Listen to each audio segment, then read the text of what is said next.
All right. Hello, everyone, and welcome to the Naturopathic Performance Podcast. My name is Gordon Kogan, the creator and host. The mission is to bring engaging and educational discussions through the experienced lens of colleagues with unique perspectives on a wide range of topics related to health, wellness, behavior change, performance, research, etc.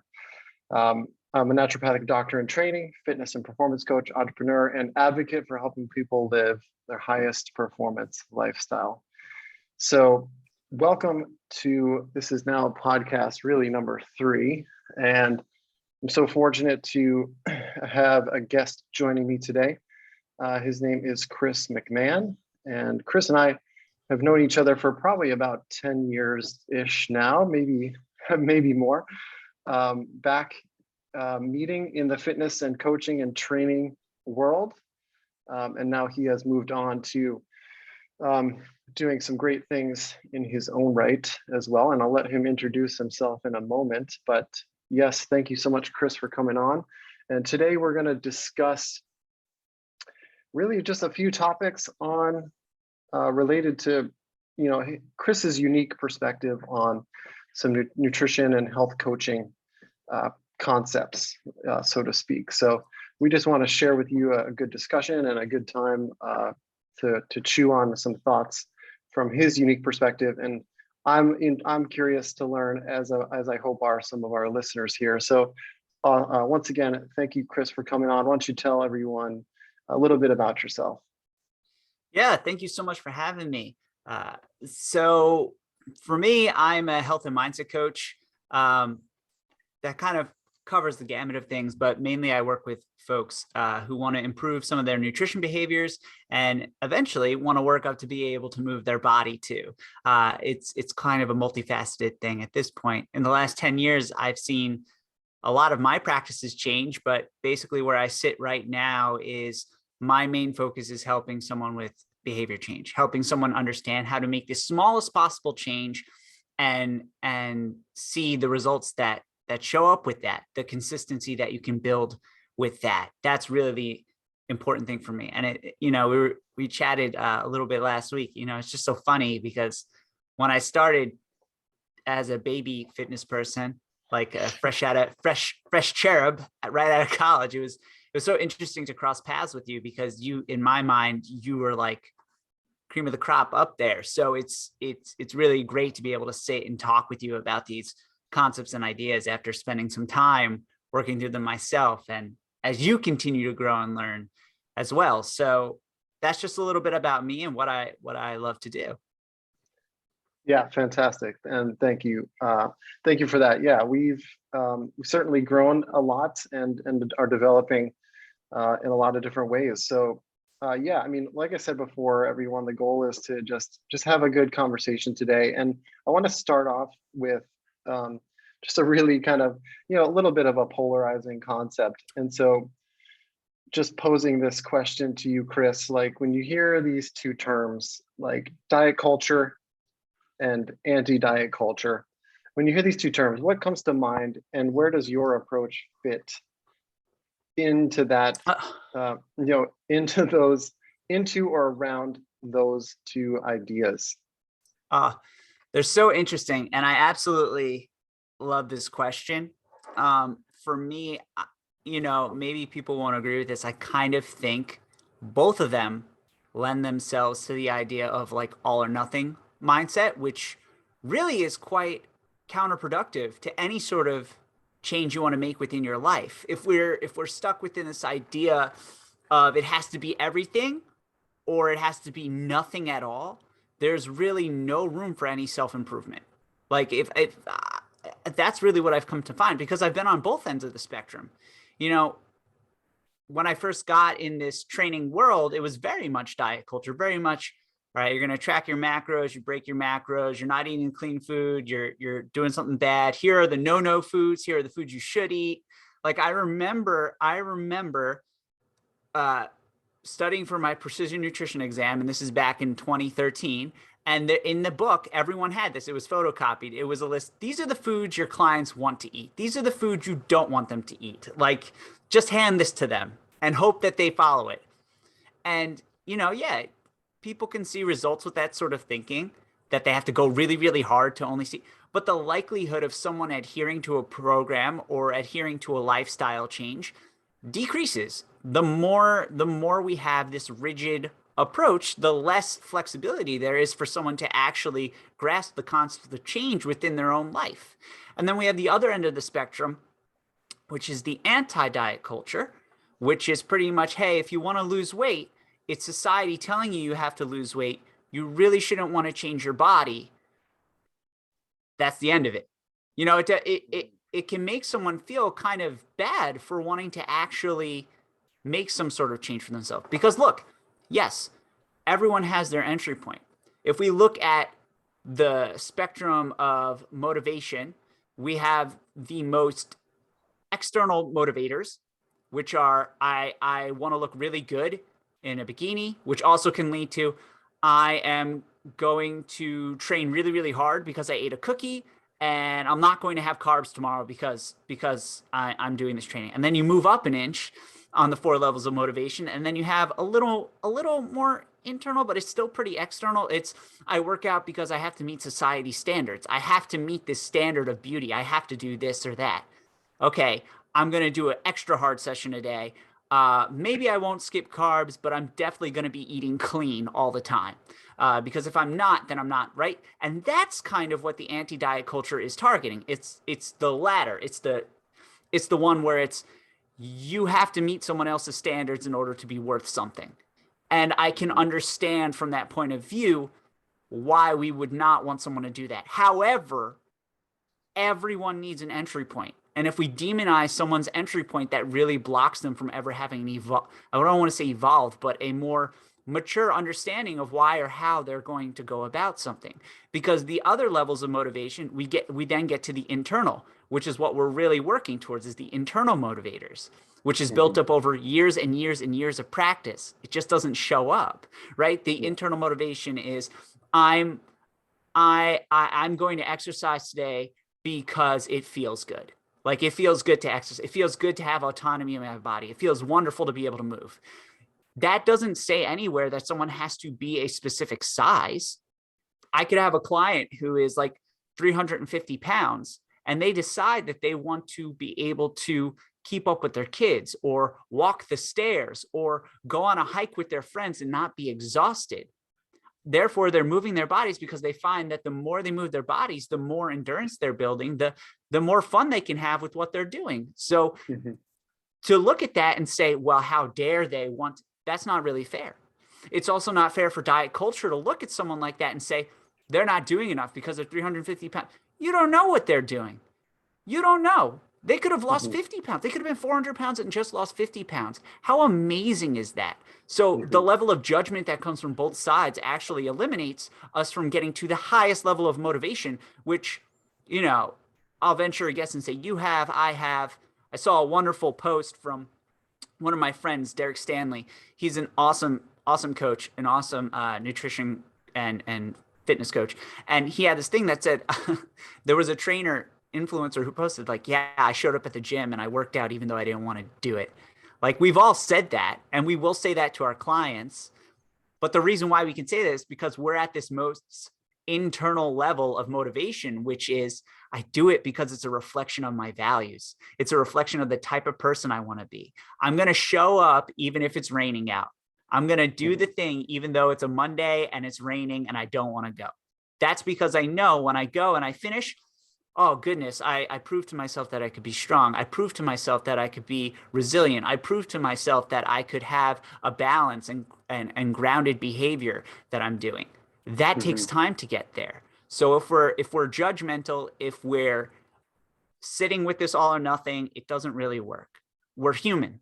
And diet culture really doesn't allow you to be human. And anti-diet culture also doesn't allow you to be human because it doesn't want you to have any external drive when that's what someone kind of needs. Not to generalize. You know, there are some, it's well-intentioned. It is, but it also demonizes someone wanting to move their body. The extremist. There are people who are anti-diet culture who are also body positivity. I'm personally someone who's in the messy middle. I believe Mhm. someone can be whatever shape, whatever size they want to be. They don't have to have the goal of losing weight, right? They don't have to have the goal of intentional weight loss, but they can have the goal of having some health promoting behavior change. That has nothing to Mhm. do with stepping on the scale and seeing a different number. It's just a byproduct of that. However, if someone wants to lose weight, fuck yeah, let's go do it. Like let's do it in a way where you feel motivated and in a way where you're not relying on motivation and motivation alone to do it. Let's Mhm. focus on the actions that you can take. That that's why I consider myself in the messy middle. That's why it's like, yeah, Mhm. we can do macro tracking, or we don't have to do that. Right. We can use a scale, or we don't have to do that. We could do before and after pictures, or we don't have to do that. It's where the person's comfortable. It's Yeah. also demystifying. It's like revealing behind the curtain. It's like you don't, those are just tools. All Right. tools aren't right for the same person, right? It's not right. So Yeah. yeah, that's Absolutely. my long-winded response on that. Yeah, well, that's okay. I mean, you definitely were on a roll there, and I think that it's a lot to download for folks listening. But I think that was obviously very well said, and and people can kind of hopefully distill some of that down. And as coaches, we're in a unique position as well to kind of even further distill that down. And also, we're often, like you said, the individuals are when they're getting ready to start a new program, a new nutrition, new diet, new movement, new training, new something, whatever it is, they're often given essentially, um, any one of the million different paths that have kind of been predetermined out there by X, Y, or Z human who has created or kind of shown that they look good, they looks like they know what they're doing, either or it's the most well thought out, well-rounded type of program you could create for someone. And so it's often that people are given this kind of um, decision to choose. And so I think how do you, I guess, my kind of perspective on this, and sometimes you'll run into the people that might say, for example, um, what would you say to the approach that if you're not living in some sort of a direction, although I'm not saying that you said that it's not a direction, but it's more like living in that messy middle. What would you respond to someone who's like, if you don't really pick a lane or pick an approach, like you won't get anywhere? Oh, that's so interesting. I've yeah, I've never thought of it that way. If you don't pick anything, you won't get anywhere. That's true. That is true. However, what it really is, or what I say when I say I exist in the messy middle, is Mhm. that is that I'm trying to put this in a way where it's as clear as possible, is that necessarily having someone come to you and say, I want to lose weight, and assuming that they should be tracking all of their macros and everything, automatically discounts the fact that they might be not a type A personality. They might not be the Wall Street stockbroker who loves to see all the numbers and is into that. They might be a 45-year-old mother of three who barely has time to even look at what she's eating. How am I going to be like, you know what, you need to make sure that you're having at least, 30% of this, 10% of that. You got to weigh it out. That's the messy middle is, hey, you know what? Here's a balanced plate. It's 50% fruits and vegetables, 25% carb, 25% protein, a thumb of fat. Here's how you can measure it out. You could use your hands if you want to use your hands, or you could just literally look at your plate. You're going to notice that you're getting full and stop when you're getting full. You're going to notice when you're hungry versus when it's another emotion or feeling. How can we do that? We can use guidelines. Do you see there? That's a completely different approach. Where the other person who's an athlete, I could be like, hey man, here's the macro split. Here you're going to use my fitness pal. You're going to track everything. You're going to send me your macronutrients. We're going to see where you're on point, where you're off point. That's really helpful for someone who's a competitive athlete, who's used to that kind of rigor. You know what I Sure. mean? So that's where I come with that. It's like, no, as long as you have a goal or something that you're working toward, you can totally exist in the messy middle. Yeah. For me, that just means that you can't just have, it's not a one size fit all thing. It's not. Nutrition is not a one size fit all thing. And also, I'll go out on a limb here. not to rub anyone the wrong way, legally, unless you are a registered dietitian, you should not be writing meal plans for your clients. You're not supposed to do that. You legally, I know you're in Canada right now, but in New Jersey, in New York, you're not supposed to be doing that.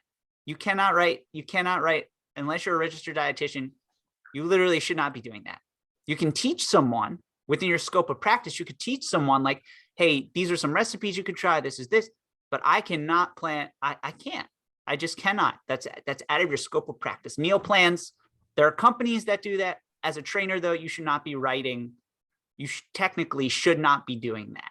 That's also where it kind of comes in. Well, what's the messy middle there then? Like, what do you? It applies everywhere. That's a very good point as well. Of course, kind of just notating on that limitation and scope, and of course that line gets crossed and blurred all the time and all over the place on media and everywhere else. And so definitely respect and support that opinion and approach. And kind of building on what you were saying, kind of along with, having that, finding the entry point for every single person, finding and having that be their, the beginning of their path, and having it be an individual path where there is a lot of that kind of, a lot of those mistakes, a lot of the messy middle mistakes, and kind of the, the acceptance and the awareness and the okayness of kind of not being on a specific program per se. For someone to be successful at this type of an approach, what skills and foundation have you found, like, does someone need to have or to build to be successful? So if you had to list a few, for example, are they related more to like mind body cues, understanding awareness around their relationship to food, mental emotional skills, and it's not necessarily an and or, but is it the structural skills, like the behaviors of grocery shopping, meal prepping, time management, things like that? Where's your, kind of practice and sit with that, and what are you trying to develop in your clients first? Yeah, that's a wonderful question. I think it's kind of the same approach that, I went through precision nutrition. I'm also a precision nutrition, like level 2 master coach, or whatever term they like to use now. I do like their approach, though, in the fact that before we go with, okay, here's the macronutrient, here's the all this, that's really overwhelming. I like first establishing like the baseline, because the way I look at it is I coach in a style that's called eating skills. Now, this is something that the awesome coach, strength and conditioning coach and nutrition coach, Josh Hillis, talks about all the time. He wrote the book Fat Loss Happens on a Monday, which he co-wrote with Dan John. Highly recommend, if you're in the fitness world, to check that out. That's very specific for a certain type of population, which is the extremely fit, extremely like, I'm going to get lean, I'm going to do that. His other book that he wrote, which is wonderful, and I recommend every trainer should have, it is a book that can go on your bookshelf and you'll constantly go back to, is his book Lean and Strong, which is eating skills, psychology, and workouts. The psychological part of it is a huge part of it. That is the end all be all. Like that's usually what's missing from most coaching. When someone steps into the nutrition world, sometimes I know I was missing it in the beginning. It was something I was unaware of. If a new trainer or something asks me like what books I would recommend, they usually have more to do with like psychology and mindset, because that's usually what is the limiting factor. Of course, I'm not a psychiatrist. I can't recommend things, but I can learn how to practice active listening. I can learn how to diffuse emotions and feelings and give other people coping skills. So in the hierarchy of teaching, it goes eating skills are really advanced. Skills are those internal cues, i.e. mindful eating. i.e. mindful eating is not the same thing as intuitive eating. Intuitive eating is a practice in and of itself. That's more of the anti-diet side of things. Mindful eating is being aware of your eating, being aware of your hunger and fullness, being aware of when you're in love with the taste versus when you're actually hungry, like things like that. Those are ninja level skills. You can't just get there. The true goal, if everyone practiced these two skills and were really good at it, everyone would be lean, everyone would lose weight. Notice when you're getting full and stop eating, and distinguish hunger versus any other emotion, feeling, boredom, or exhaustion. If everyone could do that, one is during a meal, one is between meals. If everyone could do those two skills, this wouldn't even be a conversation. But we're not good at those things. And it's unfair to say, okay, well, go try and do that. Mm-hmm. So what I first teach are guidelines. Guidelines are how you learn how to do those skills. So a guideline would be eat balanced meals 3 times a day. That's what you're eating during meals, which is a balanced plate. And then you can focus on what's missing from that plate. And then in between meals, it's eat every 4 to 6 hours without snacking in between. When snacking comes up, question yourself, why is this happening? What is this? What's going on here? That's something that someone could probably stick with for a month before adding in the other stuff.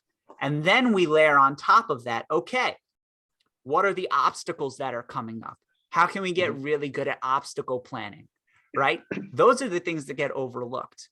Because when we obstacle plan, then we can recognize, okay, in this moment, I notice every day at 3 o'clock when I come home from work, I automatically go and I make myself a bowl of Fruity Pebbles. Fruity Pebbles are delicious. At no point am I saying this is bad. What I'm saying is, are you actually hungry? Are you stressed because you had a hard conversation? Are you tired? Are you unwinding? If so, what are some other behaviors that we can insert there? Right? It's like in the realm of coaching, you can also look at it as like, what is your 5-minute action? What can you do to set yourself up for success?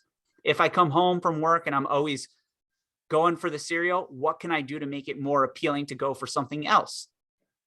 Can I put a basket of apples out on the table? Can I ask myself, do I want an apple right now? You know what? That doesn't sound good. Only Fruity Pebbles sounds good. Oh, most likely I'm not actually hungry. An apple is always delicious. Like very few people hate apples. And there's a self-limiting factor within fibrous fruits and vegetables. You could eat as much as you want, but you naturally get full. You know, so then you're learning, hunger versus fullness. Am I chasing an emotion, right? So it's very, it's very multi-layered based off each person, which is why I love that style of coaching, because it's not a lot of me talking. It's a lot of me listening and a lot of them figuring out, well, this is the obstacle. This is and when you give someone that autonomy, that's when they're more likely to follow through with something, as opposed to being like, here's how we grocery shop. Let me show you. Right. It's like, no, right. If someone needs that, it's like, okay, cool. Totally. You could call me. We could FaceTime. I'll walk you through it via FaceTime. Like I've done kitchen makeovers with clients. Like it's cool, but that's not like the first thing that you should show someone, in my opinion, because it sometimes makes someone feel like I'm not going to be able to do this on my own. Sometimes what Absolutely. We want is someone to feel like they can operate with whatever they have available. Yeah. Right. Absolutely. So so for the people listening on the non-coaching side, it's a little bit of a take home there for me is that, oftentimes, building some of those baseline skills, like you said, there's a certain bucket of ninja skills that oftentimes we assume, whether it's from the coaching side or from the individual side, that this person can achieve.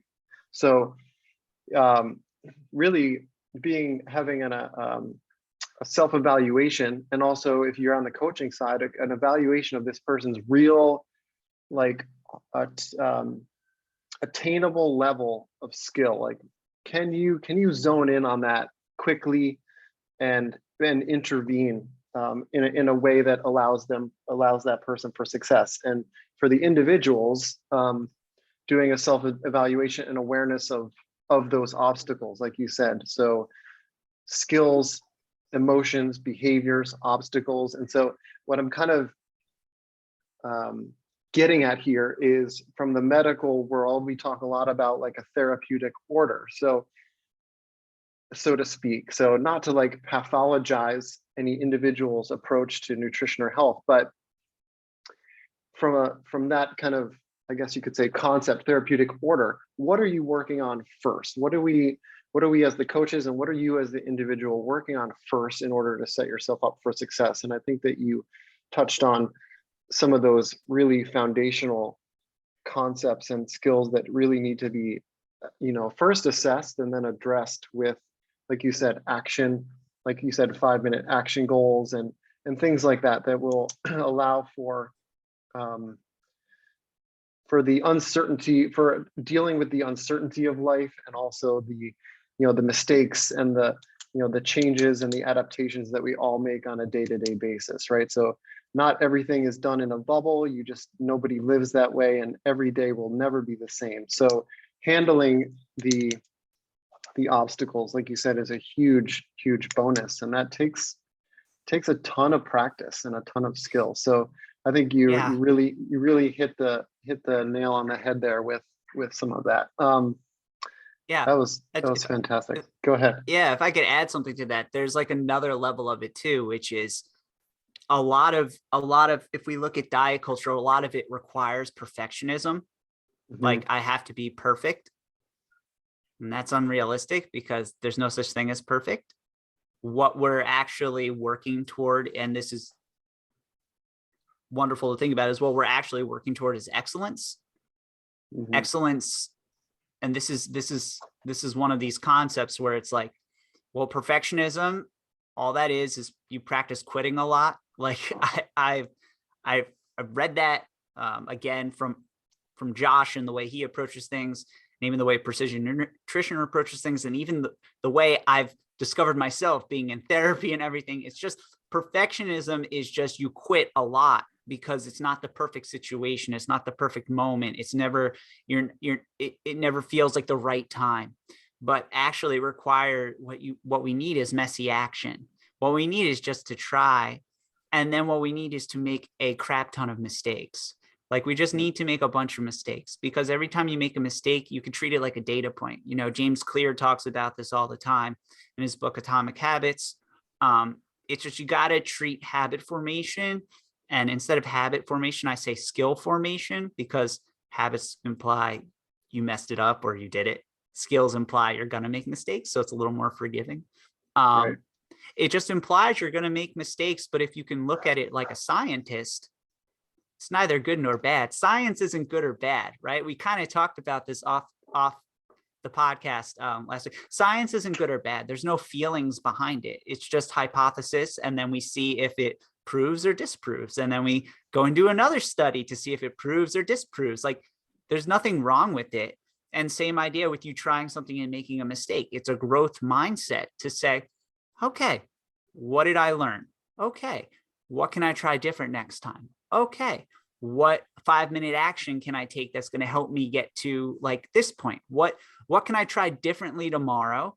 What can I do to understand that I still have a level of control? It's not completely out of my control. That's what perfectionism makes you feel. It feels like this is completely out of my control. And that's a scary feeling for a perfectionist. But excellence is, I make mistakes, I'm going to learn, I'm going to try again. Right? That's the difference between the two. And that's again to shine some light on, like, if we look at diet culture, that's why I'm kind of like, that's not going to work for everyone. Absolutely. Yeah, a lot of great stuff there. And so what I wanted to do now is kind of just as we wrap up, I mean, I think that was incredible. And I know that we could obviously talk about a lot of this stuff for an extremely extended period of time, but I want to give, I just want to give a little wrap up and a little summary, just maybe some take homes for people. We talked a little at the beginning quite a bit about kind of diet culture versus anti-diet culture, and that can be polarizing for some people. But what we came to, especially talking with you, Chris, is that your approach and the approach for many of us out there is kind of this is a concept of, like you said, coaching people in the messy middle, building some foundational skills that, may be more kind of mental, emotional body cues first, as you dive into a program, especially when it's related to nutrition and other things. Sometimes the movement piece, the kind of the training or the exercise or the performance piece can either come easier or harder for people. But as soon as you do that, you tie in the whole nutrition piece anyway. So let's get good. Let's start building those skills, with the, like you said, the eating skills, obstacle planning, behavior triggers and intervention, building autonomy, and also being able to react to changes and the obstacles and the uncertainty of life. And lastly, there you finished up with great points on, habits versus skill and perfection, pursuing excellence versus pursuing perfection, which I think is fantastic. And I always like to add on a little bit of that, the journey, when we think of kind of think of the process as, of course, as kind of cliche as it sounds, as the journey, but we often get stuck into these, this program is 12 weeks, or this program is 8 weeks, or this program is X long. And here, that's the time that I have to get all of this stuff finished. And I often run into a huge issue with that, especially coming from the training and fitness world, where everything is kind of done in blocks of time. And I know that we have to somehow organize that for our patients and for our clients, but that one can be a struggle, because getting people to approach it from a longer term perspective can be quite challenging, especially when we've been bombarded with the fact that, like, 6 weeks and this much weight, or all of the things that bombard us from day to day, right? So does anything about that, as we kind of start to finish up, does anything about that resonate with you as well? Yeah, I mean, it really does, because I think what happens, or what trips up a lot of, if we look at it from the coach's perspective, sometimes, and I've been guilty of this, that's why I can totally say this. Sometimes we look at, okay, they want this goal. All right, well then this is the workout they have to do to get there. That's wonderful. You can have it all written out. You can have your mesocycle, you can have your macrocycle, you can have all these things completely written out. But what it completely disregards sometimes is the fact that they're a human. The fact that there's going to be a day where they've got, like, their kids homesick, and they had loss in their family, and that completely throws off their recovery, and their sleep is all, like, how can we adjust on the fly? Well, that's then going to delay.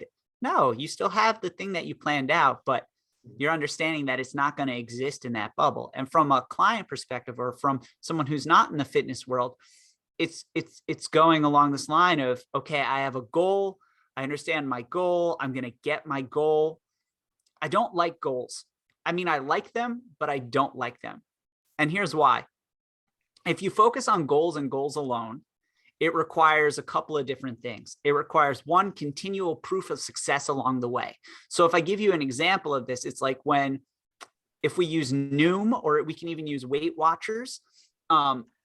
Noom is very hot right now, but Weight Watchers was doing it way before. They gamified weight loss. You went to your weigh-in, you lost, let's say you lost your first 10 pounds. They give you a little magnet that says you lost 10 pounds, and it's like a little ribbon. I remember my mom and my dad going to Weight Watchers and taking me for their weigh-ins when I was like 5 and 6, and they would be so excited they got this ribbon. Well, what happens when you're done with Weight Watchers and you're not getting a reward? That means the goal doesn't work anymore, right? It won't. The other thing is, it requires you specifically to have checkpoints along the way. So, like, I need to hit that weigh-in goal. I need to have this done. I need that. And life's not always going to give you that. What's truly more important, and this is my coaching platform, I call it value-driven life, is you need values. You need those character strengths that you hope to bring into the world. So regardless of what maybe the scale says, or regardless of how that lift went, you can understand I'm still filling up that jar for whatever that character strength is, whether that be a strength, whether that be tranquility, whether that be family, whether that be community. If I'm still filling up those things, it's okay. So the example I give is goals are the destination and your values show you how to get there. It's the GPS. It's how you know you're going the right way. And if the goal is too advanced right now, it's not a sign that you're bad. It's just a sign that you don't have the maturity yet to reach that goal. If the goal is to lose 200 pounds and you expect it to happen in 1 year, that's a really advanced goal. And unless you're doing some extreme things, most likely you're not going to lose 200 pounds in 1 year, most likely. And it's okay. It's okay, because a pound is still a pound, right? It's, you know, a pound is still a pound. It doesn't take away from you doing amazing work. That's fantastic stuff. Honestly, yeah, I really enjoy that. And certainly I, as well as I'm sure everybody listening, are learning some things, and I just appreciate it so much, Chris. So it's been great chatting. What I want to do is just finish up and just kind of let people know, you know, where they can find you. So I know Chris has a blog, has a website as well. It's chris.mcmahon.com, and also on Instagram at coach.chrismcmahon. And also, if you're interested in learning any more about him, his approach, style, and anything else here, also on naturopathic performance, please follow me as well at naturopathic.performance on Instagram.